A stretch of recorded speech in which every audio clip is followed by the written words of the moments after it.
Halo guys, Batuan News di sini. Apa kabar teman-teman semua? Aku berharap teman-teman dalam keadaan sehat dan berbahagia bersama keluarga tentunya di rumah. Ya, video kali ini kita akan membahas soal kasus Ponpes Al Zaitun, di mana ketika ratusan rekening Panji Gumilang ini diblokir, pimpinan Ponpes Al Zaitun ini marah besar dan murka guys, sehingga memerintahkan kepada santrinya hal-hal seperti ini.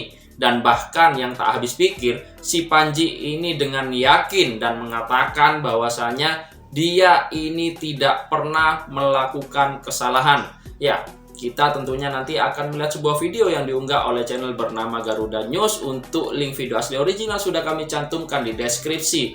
Dan dengan judul thumbnail yang demikian. Tentunya nanti kita akan simak videonya secara lengkap bersama teman-teman semua agar kita tidak gagal paham dan mudah terseret dalam narasi-narasi liar. Dan juga kita akan cek keaslian sumber beritanya agar kita tahu bahwasannya berita ini bukan hoax ataupun bukan berita fakta. Agar kita tahu bahwa berita tersebut valid atau hanya berita hoax saja. Oke guys, kita langsung simak videonya, check it out. Rekening diblokir, Panji Gumilang murka, langsung perintahkan ini ke ribuan santrinya. Jangan takut, saya yang tanggung jawab. Orang mandiri dan orang berdikari itu banyak rongrongannya. Saudara tahu, pasti tahulah. Rekening kita diblokir. Jangan takut, pasti dikembalikan. Mengapa? Karena ini negara Pancasila. Mungkin kalau negara rampas-merampas, rampasannya dibagi-bagi, itu bisa jadi. Tapi ini negara Pancasila, Mas. Indonesia Raya, Mas. Saya yakin bahwa rekening-rekening yang begitu dianalisis oleh PPATK, ya sebelum memblokir kan itu ada analisis kan, nggak main serampangan sapu jagat gitu kan. Orang ini punya 50 rekening, blokir semua, enggak gitu kan, pasti satu-satu dipilah-pilah. Kan PPATK punya analisisnya. Pimpinan Ponpes Al Zaitun Panji Gumilang marah besar setelah sejumlah 256 rekening miliknya diblokir oleh PPATK. Panji Gumilang benar-benar tak terima sebab dana yang tersimpan di rekening itu bukan dana hasil korupsi. Itu adalah dana sumbangan dari berbagai pihak untuk proses belajar mengajar 5.400 santri di ponpes yang ia pimpin. Panji mengaku heran sebab PPATK tega membekukan anggaran pendidikan yang bukan bersumber dari anggaran pendapatan belanja negara. Ia lantas mengatakan jika dirinya ingin melakukan korupsi, maka tak mungkin dia menilap anggaran pendidikan tersebut sebab baginya jumlahnya tak seberapa. Kepada para santrinya, Panji Gumilang meminta untuk tidak khawatir saat menghadapi persoalan ini. Ia menjamin para santri tetap mendapatkan fasilitas hingga makan selama di Zaitun. Terkait pembekuan rekening miliknya, Panji berpesan agar hak-haknya tetap dijaga. Ia mewanti-wanti agar dana pendidikan itu tak disalahgunakan. Panji yakin setelah dilakukan pemeriksaan sebanyak 256 rekening miliknya akan dikembalikan sebab kata dia Indonesia merupakan negara yang berideologi Pancasila. Sementara Ray Rangkuti mengaku heran dengan sikap Menko Polhukam Mahfud MD yang getol berbicara adanya dugaan tindak pidana yang dilakukan Panji Gumilang.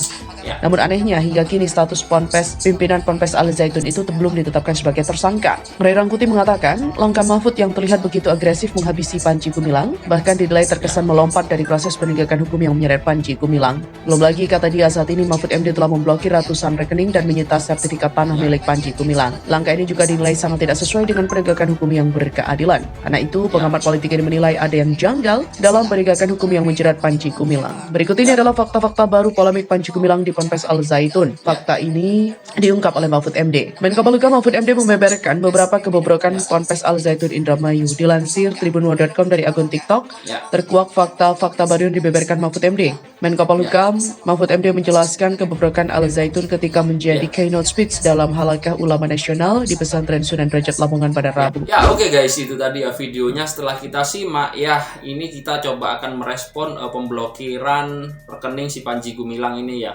Ya menurut saya sih memang perlu seperti itu Pak Panji, karena ini diindikasi adanya dugaan pencucian uang di dalamnya, sehingga PPATK dan departemen terkait harus melakukan hal itu untuk menyelidiki apakah benar-benar terbukti ataupun tidak ya. Jadi proses ini memang perlu dilakukan karena agar transaksi berhenti terlebih dahulu untuk dianalisa apakah aliran dananya ini benar-benar tidak ada indikasi korupsi yang disebutkan tadi. Dan jika kita tarik dengan judul narasi yang menyebutkan bahwasanya Panji Gumilang ini tak terima karena ratusan rekeningnya diblokir, ini saya coba telusuri dengan media online terpercaya yang ada. Saya menemukan artikel ini ditulis juga oleh suara.com ya guys ya. dengan judul narasi yang demikian. Panji Gumilang marah rekening Al Zaitun diblokir. Ini dana pendidikan, bukan dana korupsi.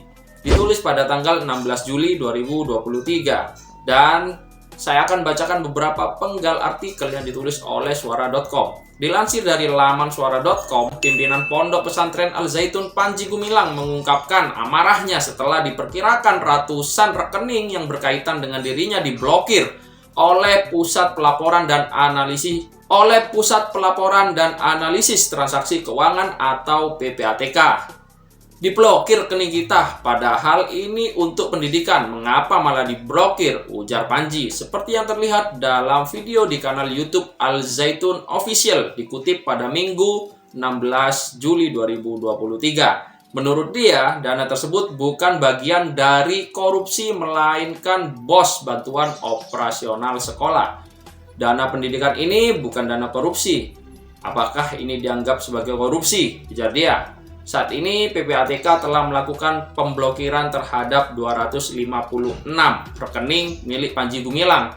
Tindakan tersebut dilakukan untuk melakukan analisis data lebih lanjut terkait kasus yang menjerat pria berusia 76 tahun tersebut, guys. Jadi memang ini dilakukan oleh PPATK untuk menganalisis datanya agar terlihat apakah benar si Panji ini tidak melakukan tindakan korupsi atau ada juga pencucian uang. Karena yang saya tahu bahwasanya si Panji ini memiliki 6 nama yang berbeda. Ini kan cukup mengherankan menurut saya. Apakah memang benar bisa seorang penduduk Indonesia bisa memiliki 6 nama yang berbeda atau 6 nick ya mungkin ya. Karena ke-6 nama ini memiliki rekening masing-masing dengan nama-nama Panji Gumilang, namun ada 6 nama.